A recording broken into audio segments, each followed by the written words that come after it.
island of Guam, shelling Jap installations late one afternoon, about 2 weeks before the landings.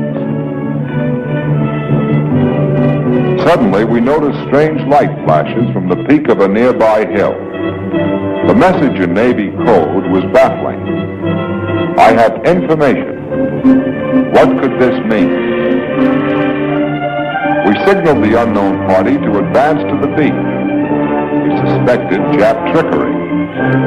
Keeping our guns trained point blank on that strip of beach, the captain dispatched a boat which proceeded slowly to meet the person who had sent the signal.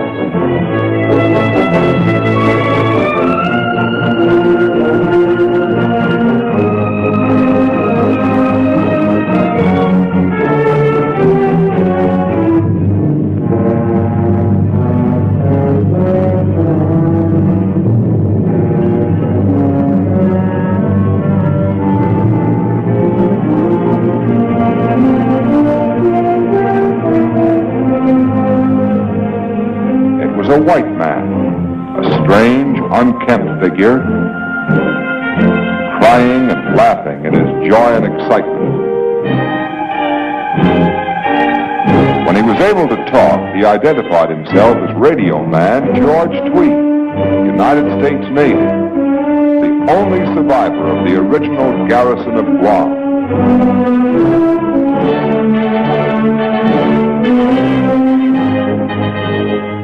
Slowly, a strange story came out. How he took to the hills during the original Jap attack. How he lived alone in the jungle, changing his hiding place daily, sometimes hourly, for 31 months, while endless Jap patrols hunted him like an animal. How courageous natives smuggled in food and news and warnings of danger. Here was a Robinson Crusoe who had stood up alone against the whole Japanese empire. When the destroyer with Tweed aboard rejoined the main task force, he was amazed by the size of the fleet, larger even than he'd hoped for during his 31 months of hiding. Battleships, cruisers, destroyers, carriers, so many of them, and assault troop ships and assault cargo ships of a kind that didn't even exist when Tweed became a fugitive. The fleet has come to this staging base, itself so recently in Jap hands, loaded and powered for the attack on Guam. Now, while a band swings out, heavy shells are taken aboard. The finishing touch, the seal that will sting. The big claws, these 14-inch shells, will rip out shore installations, make the landing less costly in American lives.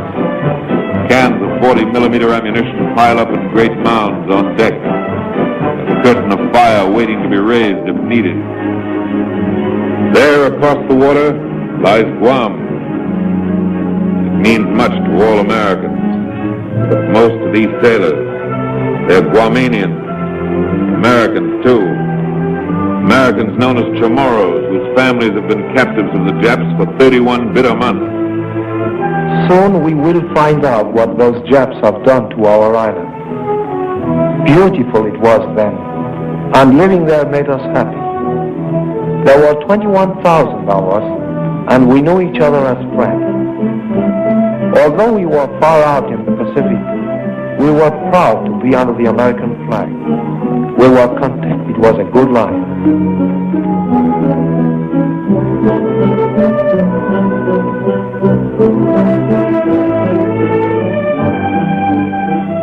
The Navy ran the island like a great ship, gave us doctors and hospitals, and there was care for everyone and free schooling.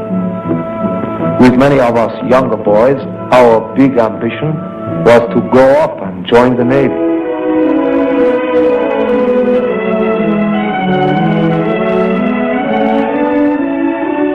Our older men learned about self-government from the captain who was in charge of the island.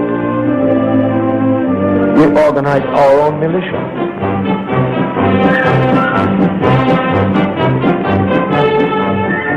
And our heroes were the Marines.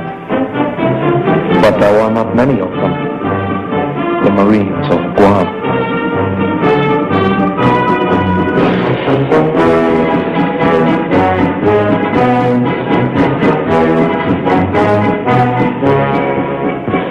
they were indeed the Marines of Guam. Japan would consider any move to strengthen Guam an unfriendly act. It would be like pointing a gun at a neighbor's door. But behind this neighbor's door, the masters of Japan were pointing guns of their own. And they saw in Guam a key to their dream of empire. Their agents among us were busy. Guam was not to be an obstacle to the plans of Tokyo. Then on a certain day in December 1941, the masters of Japan were ready. The war was on.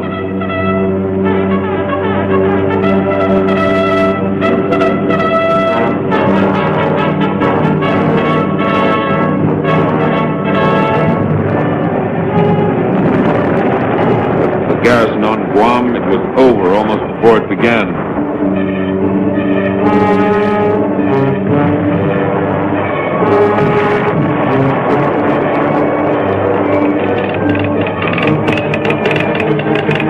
The Navy Department announces that it is unable to communicate with Guam, either by radio or cable. The island has been bombed repeatedly, and Japanese troops have landed at several points. A small force of less than 400 naval personnel and 155 Marines were stationed in Guam. The capture of the island is probable. Guam now belongs to Japan forever. Never again will Americans touch its soil. The return to Guam, we knew, would take many ships. In the months that followed, we built such fleets that we were able to start the march back at Guadalcanal. At this ridiculous rate of advance, America might recover its lost territory in perhaps 200 years. Then we made enough planes to begin whittling down the Jap fleet. We grew strong enough to attack New Guinea. Our Axis allies are pinning America down in Europe. We shall be very much stronger before America is free to move in the Pacific. We built our way out of the sea. With amphibious operations, we blasted Tarawa and the Marshalls. We are willing to sell you land at 1,000 lives per acre. At such a price, we will sell you 1,000,000 square miles if you wish. Then we were ready for the great adventure, an attack on Japanese territory. We conquered Saipan. But not Guam. Guam is secure. Guam is Japan. Guam is Japanese forever. Today, our guns thunder their answer. Our guns are on target. The target is Guam. New planes come up to meet ours. The island has been plastered for weeks in the air.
FDC, urgent.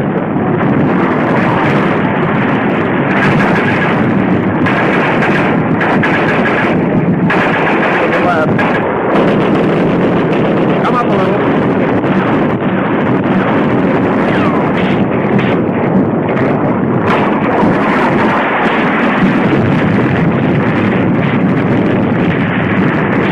Come on, let's go, you guys.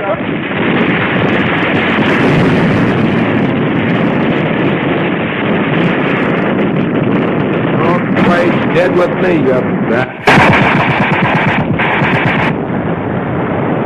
Mopping up. Phrase sounds tame and unexciting. Actually, mopping up is one of the most gruesome and dangerous jobs of the war. The last hysterical fanatics must be captured or destroyed before victory is complete. We've returned to Guam. It's ours again. But the cost has been high.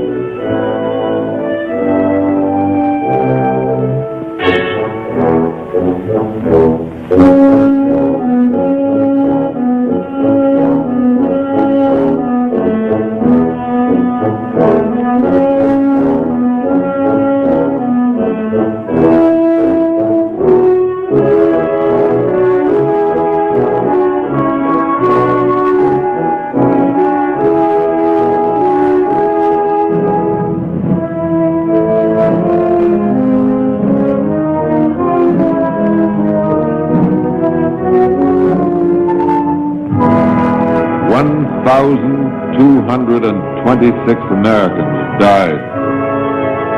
In dying, each man disposed of 10 Japs. But 1,226 fellow Americans have died. Here are the sons of heaven. These are the members of the divine race. These are the men who set out to conquer the earth. Where now is the imperial arrogance which went forth to bestride the world?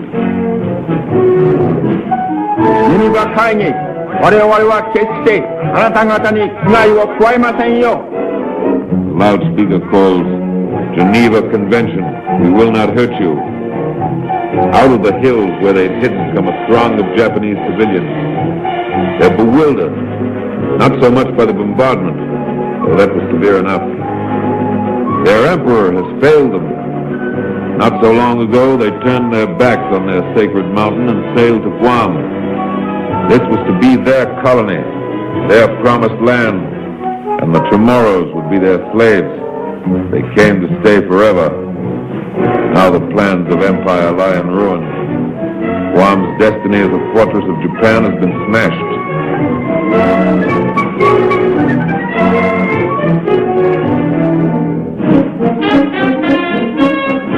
Now a new Marine garrison takes up the watch on Guam. Today, an American task force controls the waters off Guam.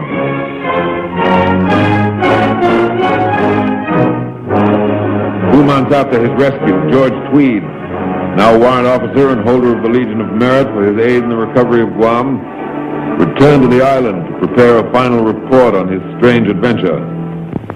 I came close to dying 100 times during the last 2.5 years, but when those American planes and ships came over, I almost died of joy. All that power, that was a sight for sore eyes. The Navy sure had the stuff.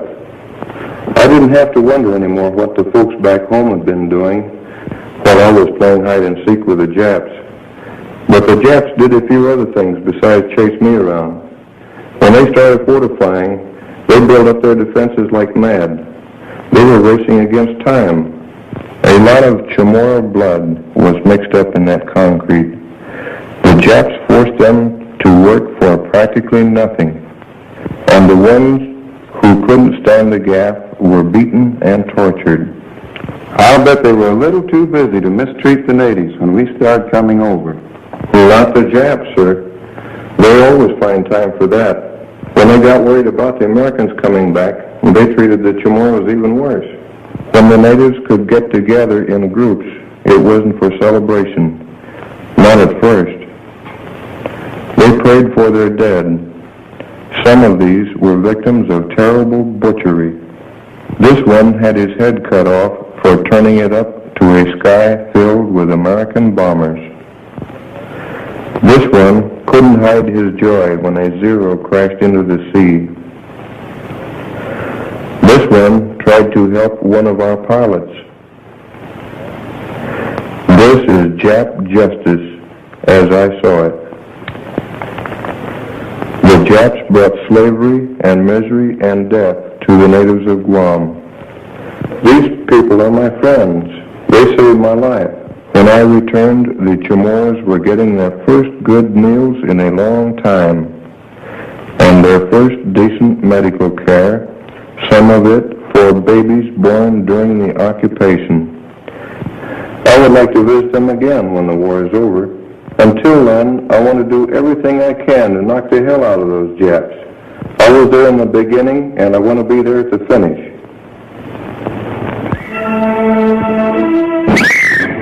People of Guam, the government of the United States, your government, promises your homes will rise again. Your losses will be restored. But what is done for Guam is only part of what Guam will do for the people of America and the peace of the world.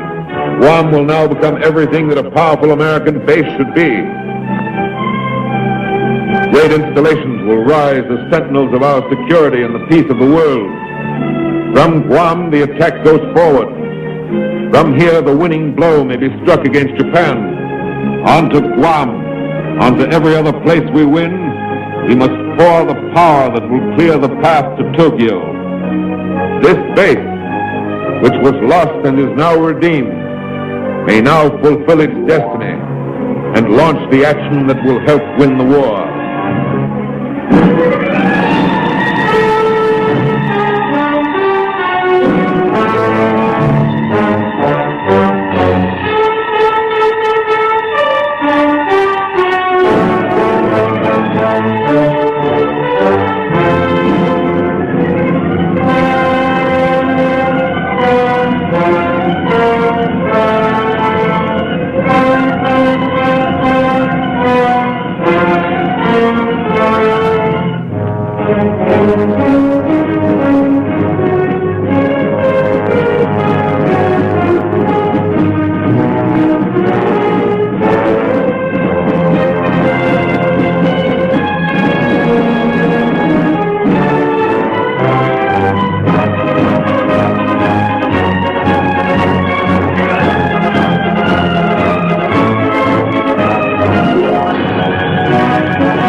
我が艦の重大責任が搭乗員に放送されたとき When our important mission was announced to the crew, I knew they were prepared to fight.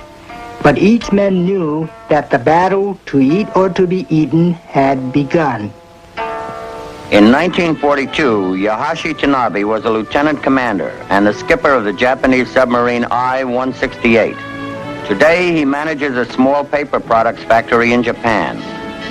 In 1942, George T. Edwards was a sailor in the United States Navy, assigned to the carrier Yorktown. He lives today in Southern California and runs a charter boat service. You might say you're damn worried or scared, but when the fighting starts, you lose that tense feeling. Once the game starts, you're in pretty good shape. Off the island of Midway, the lives of Yahachi Tanabe and George Edwards came together for a brief moment. Two fighting men, one Japanese, one American, relived that moment in history.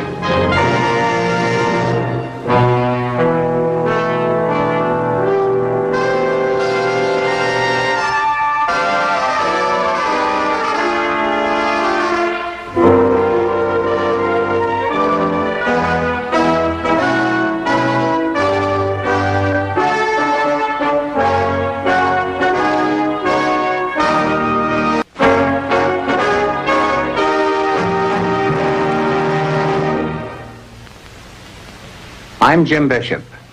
For the Japanese, the capture of Midway Island is the whole point of their second great offensive. They have already blasted Pearl Harbor, the main link in the chain of Hawaiian islands. Now they are about to step on the end of the chain, Midway. But the planned attack on Midway has an even bigger purpose. It is the Japanese bait to lure what is left of the American Navy into one final battle. Admiral Isoroku Yamamoto, Commander-in-Chief of the Japanese Combined Fleet, is convinced that Japan must win the war within the first year or lose it later. He is also certain that if he can destroy the American fleet in a decisive battle, the war is won. The Japanese assume that the American fleet will be drawn out to defend Midway Island, the guardian outpost of Hawaii. The objectives call for a diversionary attack on the Aleutians, the invasion of Midway, and luring the American fleet into battle. A powerful force is hastily assembled at ports in and around Japan. Spearheading this fleet is an advanced expeditionary force of submarines. Late in May, submarine I-168 heads eastward. In command is a 37-year-old graduate of the Japanese Naval Academy, Commander Yahashi Tanabe. We are assigned a very important mission. Our orders read, the combined fleet will attempt to capture the island of Midway as of June 6. Submarine I-168 shall proceed secretly to the vicinity of Midway to observe and report all enemy movements. We will be near Midway when the troops land. According to the basic plan, we are to see no action.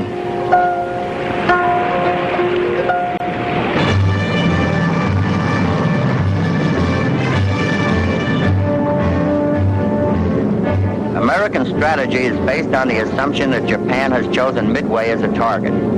This has been confirmed by American cryptologists who have broken the Japanese Purple Code. With the advantage of knowing the Japanese plans, Fleet Admiral Chester Nimitz sets the trap. Midway Island is strengthened with bombers. After the Japanese have been located by the land-based Midway forces, they are to be hit by planes from the hidden American carriers. Task Force 16, comprising the last two operational carriers, Hornet and Enterprise, are called north at top speed. The day before the American force sails, the carrier Yorktown, damaged in the Coral Sea, limps into Pearl Harbor. Aboard the Yorktown since 1939 is Seaman George Edwards, assigned to Torpedo Squadron 5. We've been at sea 104 days this time, and we're returning with quite a bit of damage. The 1,000-pounder went clear through the third deck and exploded. When we move into the yards, there is a lot of scuttlebutt about this thing with Midway. Whatever we might be thinking, everybody just bears a hand. Nobody leaves the ship, not even the old man. It is estimated that repairs will take 90 days, but with the battle imminent, 1,400 workers complete the job in 2 days. The hastily repaired Yorktown leads a second task force to sea.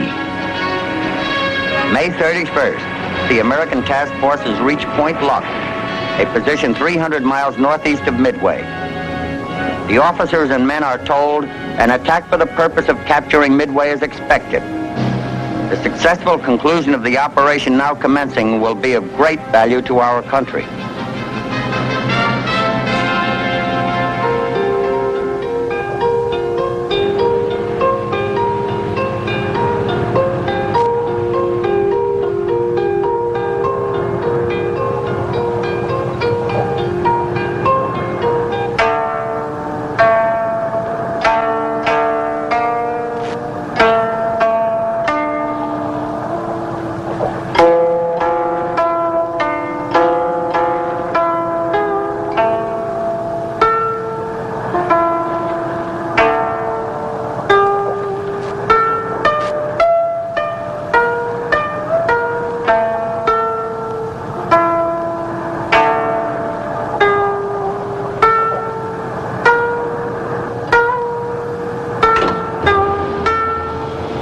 We move up very close to the mouth of the bay and make observations of the land installation and the movement of the troops. It appears that the enemy is patrolling the neighboring seas. June 3rd, a lone Catalina bomber from Midway spots the Japanese invasion transports. The report is radioed in and a flight of B-17s are ordered out. First encounters caused little damage among the Japanese fleet.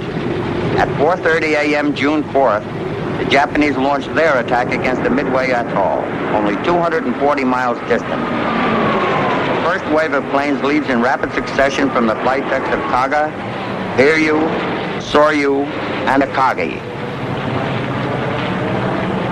The Battle of Midway has begun.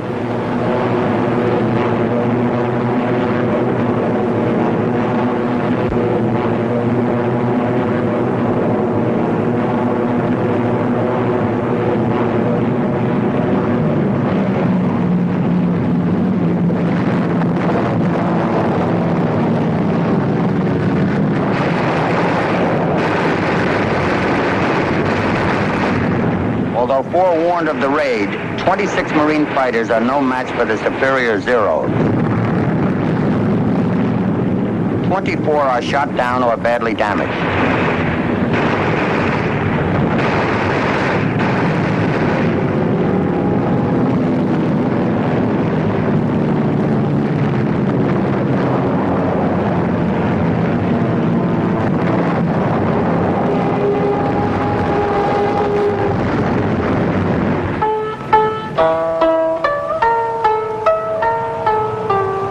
My crew grows more and more excited as I describe the action to them.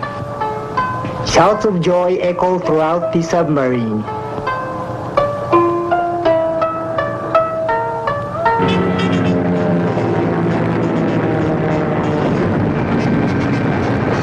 The attack lasts only 20 minutes. It has wrecked most of the Marine facilities, but causes only minor damage to the airstrips. The Japanese conclude that Midway requires one more strike before invasion. June 4th, 7 a.m. Torpedo planes crowd the flight decks of the 4 Japanese carriers. With the report indicating Midway needs a second pounding, bombs are ordered substituted for torpedoes. At this very moment, the first American planes take off against the unsuspecting Japanese. 28 minutes later, a Japanese scout plane reports 2 American warships 200 miles from Midway. Later, a second report is received, one that surprises the Japanese commanders. The American forces are accompanied by an aircraft carrier. While the Japanese hesitate, American torpedo planes arrive and attack.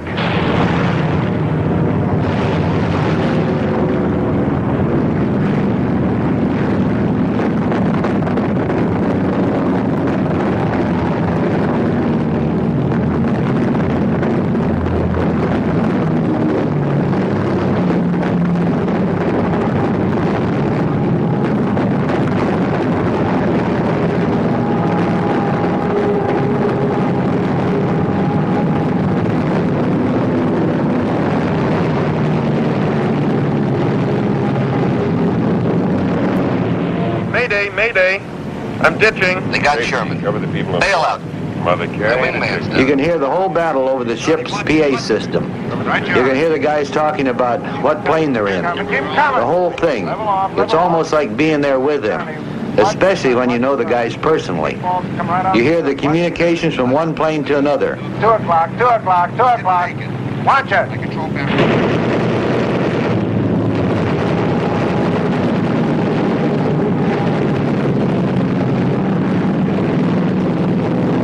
The Japanese carriers are attacked. The American bombers are without the protection of fighters. Of the 15 planes from Hornet, 4 are shot down. Of the 12 Yorktown torpedo planes, 10 are lost. Of the 14 planes from Enterprise, only 4 survive.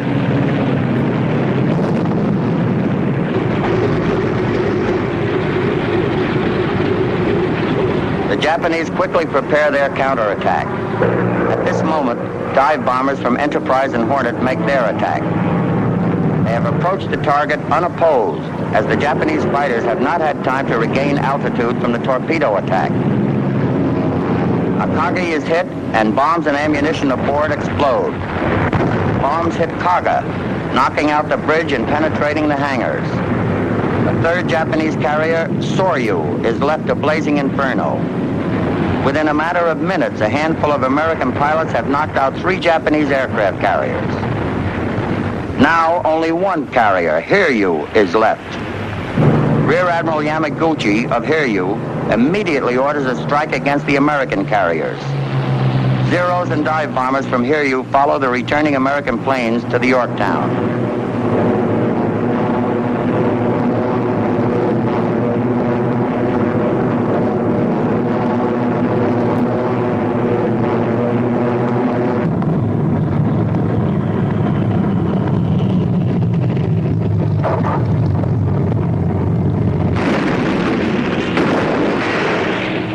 They're getting closer. You feel tense. There's quite a strain in your stomach. Your mouth gets dry, and then you see them.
Yorktown has caught fire in her stack, and they secured the boilers.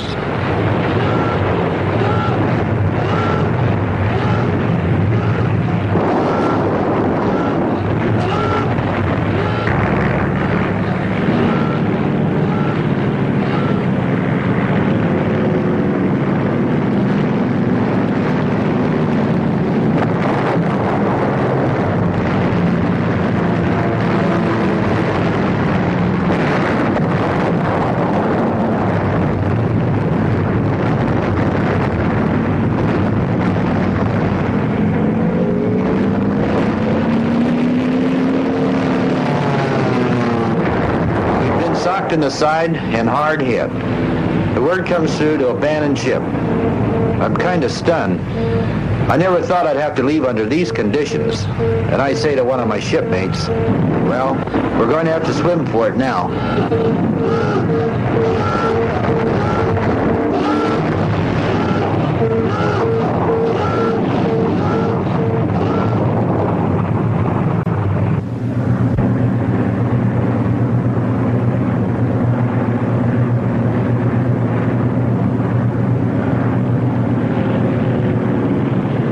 p.m. American planes from Enterprise come in out of the sun and attack.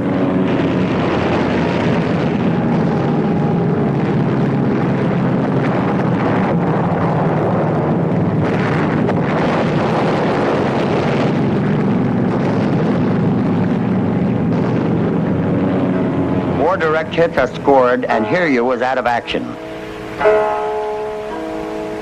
Admiral Yamamoto orders a general retreat.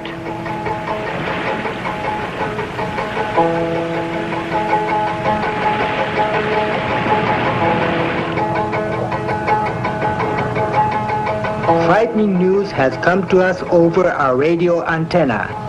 The Soryu and Kaga have been sunk. Also, the Akagi and Hiryu. When I hear this news, a mixture of anger, disappointment, and fighting spirit boils within me.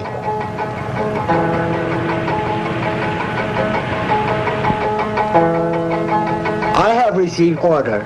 It says, As a result of the attack of our Air Force, a Yorktown-sized carrier is afloat at a point approximately 150 miles northeast of Midway. Submarine I-168 shall move immediately to capture or sink it.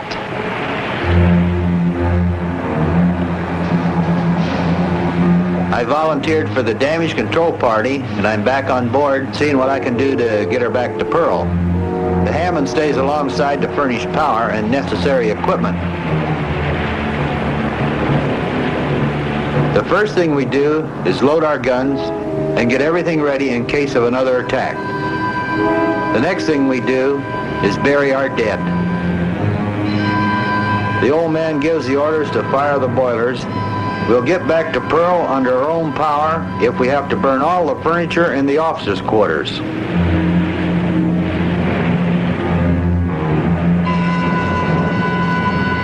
My lookout sights the Yorktown. His voice is shaking with joy. Sees a black shape on the horizon.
Inside the I-168 is limited to only the most essential ones. I fear to create sounds which American detectors might pick up, but I have privately decided that the enemy's equipment is not very sensitive. This gives me confidence as the range shortens.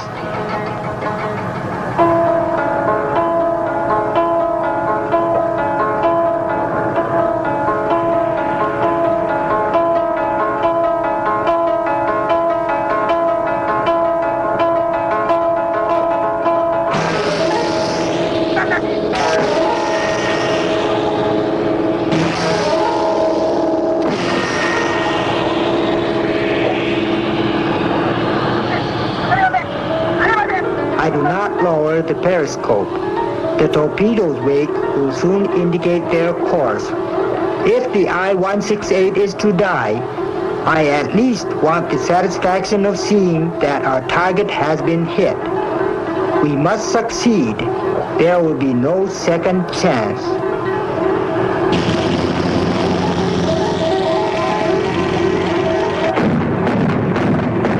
All of a sudden, the Hammond starts firing up the water. I look down and see 10 fingers of torpedo wakes. They're coming right at us.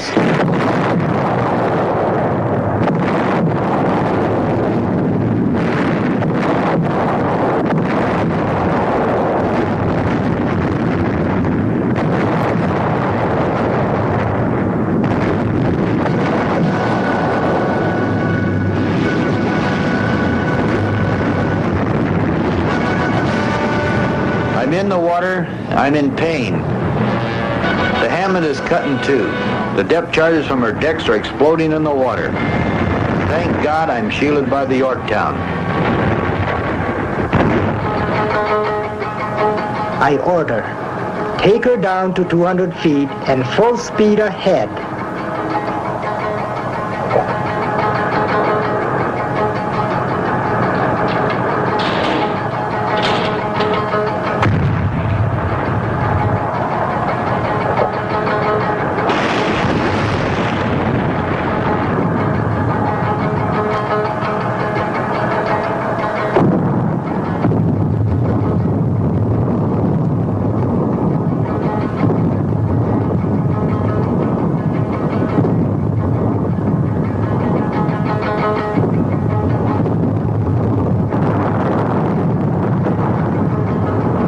Throughout the night, American destroyers hunt the submarine without success. It is evident that the Yorktown is doomed. At 6 a.m. on June 7th, she begins to sink. They have closed the log officially. It is exactly 6 months to the day and the hour when Pearl Harbor was attacked. I'm on a destroyer nearby. There's a man next to me.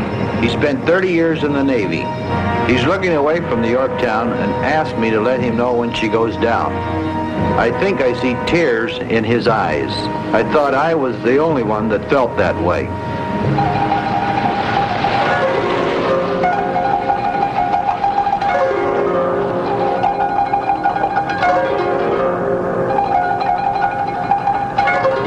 My heart is filled with a sense of appreciation for my crew. Truly, everyone did well. I feel the kind thoughts of the crew soaked throughout my body. I order the Chief Communications Officer to wire the combined fleet. I sank the Yorktown. Following the Battle of Midway, Commander Yahachi Tanabe returns to Japan a hero. He will survive campaigns at Guadalcanal and the Solomons.